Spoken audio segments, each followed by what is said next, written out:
Well, it is with a profound honor and great humility that I rise on this floor, this historic floor, to recognize and honor the great chairman, John Dingell, the day after the birthday of the great President Lincoln, might I add.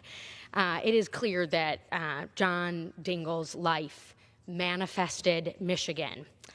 He depicted all that rich legacy that our state symbolizes. Mr. Dingell was a veteran, a man of dignity, honor, and great fortitude, and he most assuredly represented a great America, that great generation.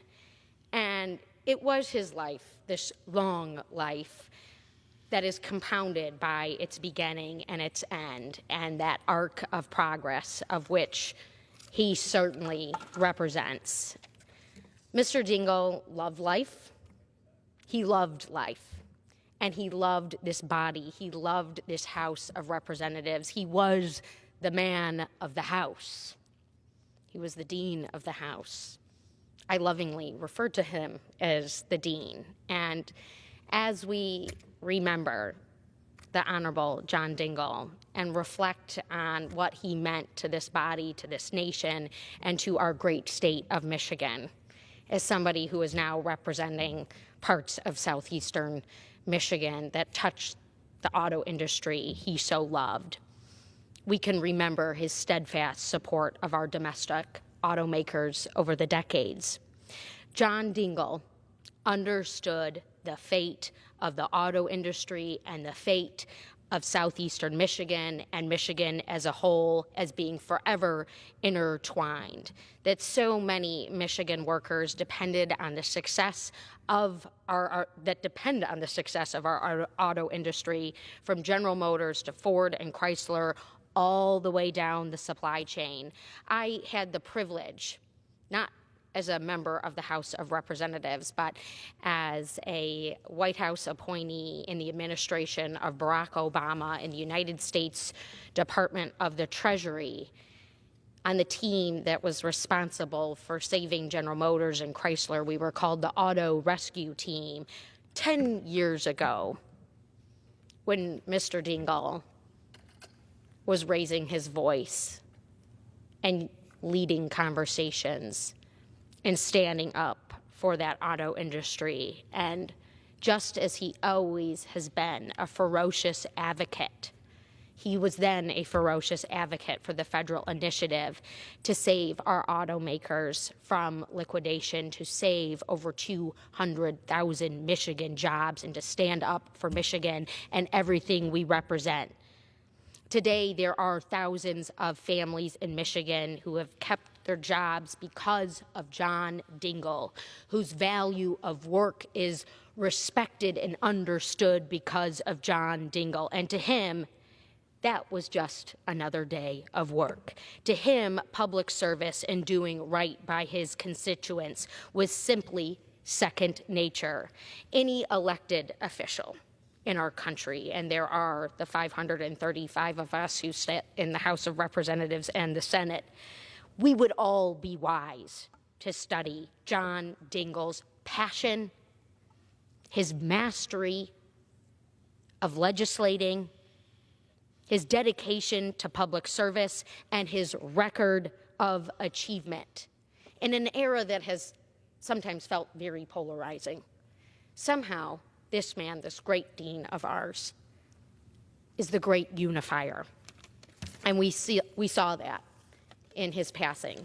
We saw that when we welcomed his casket to the Capitol, and we will see that tomorrow at his funeral in Washington, D.C.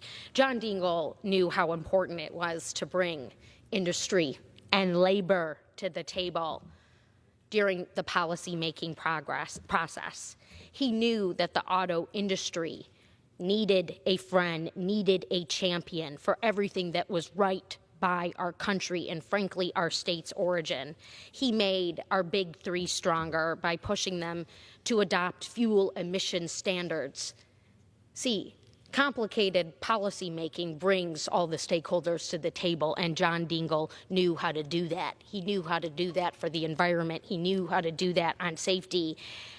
And he certainly contributed to a safer, more sustainable industry that has its moonshot views of the future, the visions of the future around zero emissions and zero accidents that are now being shepherded by the workers and the innovation and the talent in our state.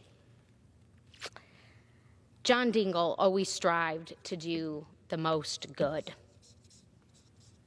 He understood what service meant. He understood what doing the most good for the most people meant. He fought for our water, he fought for our infrastructure guarantee, and he fought for universal health care every day he was here. He had such a profound respect for his colleagues, even when he disagreed with them. And he loved his wife. He loved his wife for all 40 years. And we, her colleagues from this Michigan delegation, we celebrate and we share that love for the great Debbie Dingell, who has been such a pillar of strength, of openness, of vulnerability. I told Congresswoman Dingell, I told her, you are every woman today.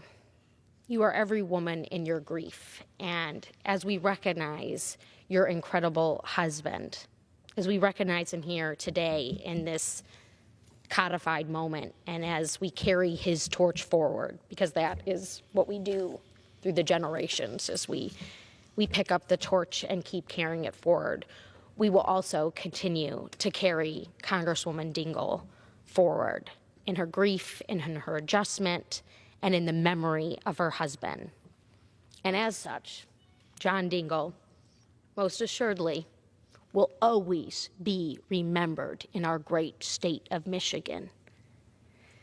Watching the people come to pay their respects, the servicemen and women, the thousands of people who felt connected to his life and his life's work. It is what Vice President Biden referred to as his great dignity, his respect for his friends, for his neighbors, for his fellow man.